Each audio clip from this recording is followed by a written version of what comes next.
갑상선 종양 수술 안내. 안녕하십니까?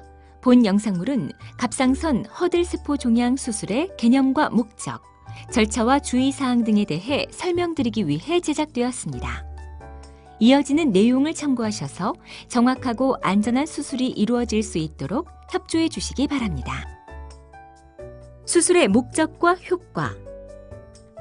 갑상선은 목의 앞부분에서 기관의 앞쪽을 싸고 있는 내분비샘으로 좌엽과 우엽, 그리고 협부와 피라미드 옆으로 구분되는데 우리 몸의 대사작용을 촉진시키는 갑상선 호르몬을 분비합니다. 갑상선암이란 갑상선 조직에 암이 발생한 것으로 조직학적 특징에 따라 유두암과 여포암, 수질암, 역형성암 등으로 분류되는데 각 종류에 따라 치료 방법이 조금씩 달라집니다. 수술 전 미세침 흡인세포 검사에서 어떤 종류의 암인지 진단될 수 있는 다른 갑상선암들과 달리 허들세포암은 세포의 형태만으로는 양성종양에 해당하는 허들세포 선종인지 아니면 악성종양에 해당하는 허들세포암인지를 확인할 수가 없기 때문에 허들세포 종양이라고 부릅니다. 수술 전 미세침 흡인세포 검사에서 허들세포 종양으로 확인되면 일단 수술을 시행해야 하는데 수술 전 검사나 수술 소견상 종양이 주위 조직을 침범하는 소견이 확인되면 갑상선 전체와 필요시 림프절을 함께 절제하고 종양이 주위 조직을 침범하는 소견이 확인되지 않으면 일단 암이 발생한 한쪽 옆만 절제하는 갑상선 옆 절제술을 시행합니다. 병리과에서는 절제된 조직을 현미경으로 관찰하여 주변 조직의 침범 여부를 확인하는데 그 결과 허들세포 종양이 양성 종양인 허들세포 선종으로 확인되면 더 이상의 치료가 불필요하지만 악성 종양인 허들세포암으로 판명될 경우 재수술을 시행하여 남아있는 갑상선을 모두 절제해야 합니다. 수술 과정과 방법. 수술은 전신 마취 하에서 시행되는데 마취 과정과 주의사항에 대해서는 별도의 애니메이션을 참고하십시오. 마취가 유도되면 환자의 자세를 고정하고 수술 부위를 소독한 다음 소독포를 덮습니다. 의료진은 목의 아랫부분에 절개를 가한 다음 갑상선을 노출시킵니다.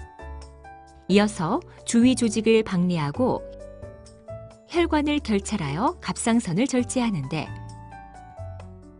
수술 전 검사나 수술 소견상 종양이 주위 조직을 침범하는 소견이 확인되면 갑상선 전체와 필요시 림프절을 함께 절제하고 종양이 주위 조직을 침범하는 소견이 확인되지 않으면 일단 암이 발생한 한쪽 옆만 절제하는 갑상선 옆 절제술을 시행합니다. 이상의 과정을 거쳐 갑상선과 림프절을 절제한 후에는 남아있는 출혈 부위를 지혈하고 수술 부위에 혈액이나 조직액이 고이는 것을 방지하기 위해 배액관을 삽입한 다음 피부를 봉합하여 수술을 마무리합니다.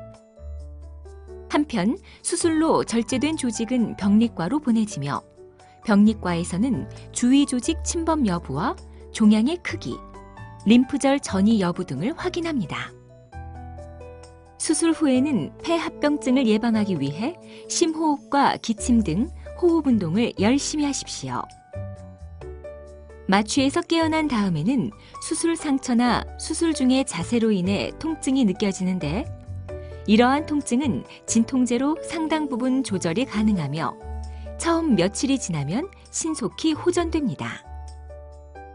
수술 부위에 삽입된 배액관은 배액 양이 줄고 색깔이 맑아지면 제거합니다. 주무시거나 움직이실 때 배액관이 빠지거나 꺾이지 않도록 주의해 주십시오. 수술 후 치료 과정.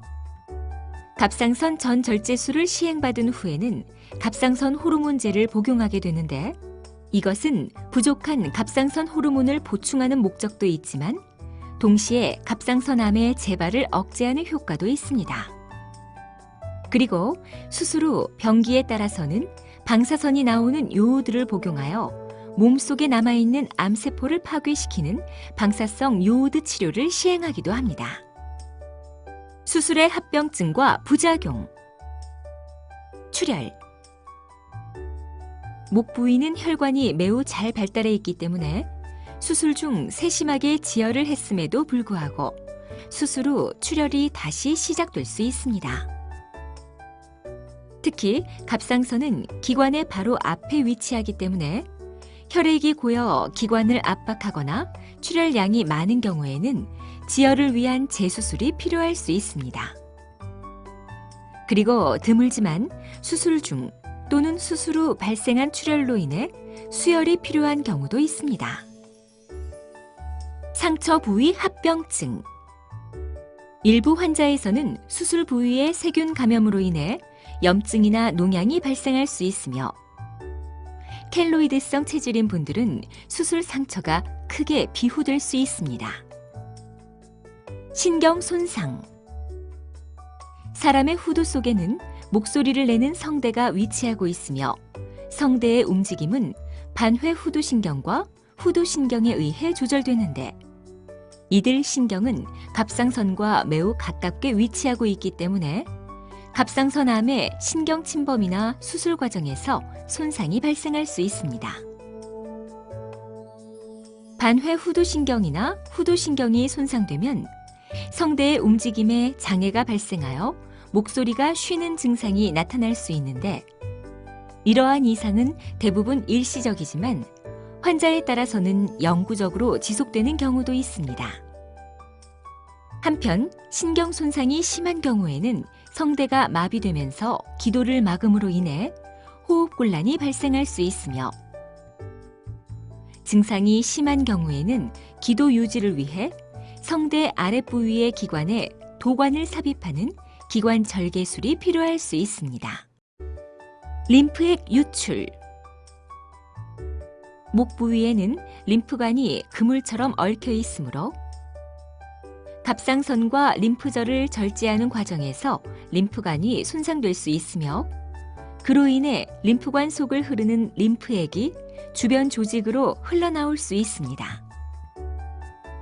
이러한 림프액 유출이 발생하더라도 대부분의 환자에서는 시간이 지나면서 림프관이 저절로 막히거나 림프액이 흡수되기 때문에 별다른 문제를 일으키지 않습니다. 하지만 림프절을 광범위하게 절제해야 했던 환자에서는 유출되는 림프액의 양이 많을 수 있으며 이 경우 림프액이 수술 부위에 고이지 않도록 배액관을 오랫동안 유지하고 있어야 합니다. 갑상선 기능 저하증. 갑상선 호르몬은 대사작용을 활성화시키는 역할을 하기 때문에 몸속에 갑상선 호르몬이 너무 많아지면 대사량이 증가하는 갑상선 기능 항진증이, 몸속에 갑상선 호르몬이 부족해지면 대사량이 감소하는 갑상선 기능 저하증이 나타납니다. 갑상선 전절제를 시행한 경우에는 갑상선 호르몬이 생산되지 못하고 그로 인해 필연적으로 갑상선 기능 저하증이 발생하므로 반드시 갑상선 호르몬제를 복용해야 합니다. 한편 갑상선의 일부를 보존한 경우에는 갑상선 호르몬을 보충하기 위한 목적이 아니라 암의 재발을 억제하는 갑상선 억제요법을 시행할 목적으로 갑상선 호르몬제를 복용하기도 합니다. 부갑상선 기능 저하증. 갑상선의 뒤쪽에는 4개의 부갑상선이 위치하고 있으며 부갑상선은 혈액 속의 칼슘 농도를 조절하는 부갑상선 호르몬을 분비합니다. 부갑상선은 4개 중 하나만 남아있어도 정상 기능을 유지할 수 있습니다. 하지만 부갑상선이 갑상선 내부에 묻혀 있거나 갑상선암이 침윤한 경우에는 수술 과정에서 제거될 수 있으며 남아있는 부갑상선도 주변 혈관이 결찰되면서 정상 기능을 하지 못하게 되어 부갑상선 기능 저하증이 발생할 수 있습니다. 부갑상선 호르몬이 부족해지면 혈액 속의 칼슘 농도가 낮아지면서 손발이 저리거나 입 주변의 얼얼한 느낌, 근육의 경련 등이 나타날 수 있는데 증상이 심할 경우 부족해진 칼슘과 비타민 D를 보충해 주어야 합니다.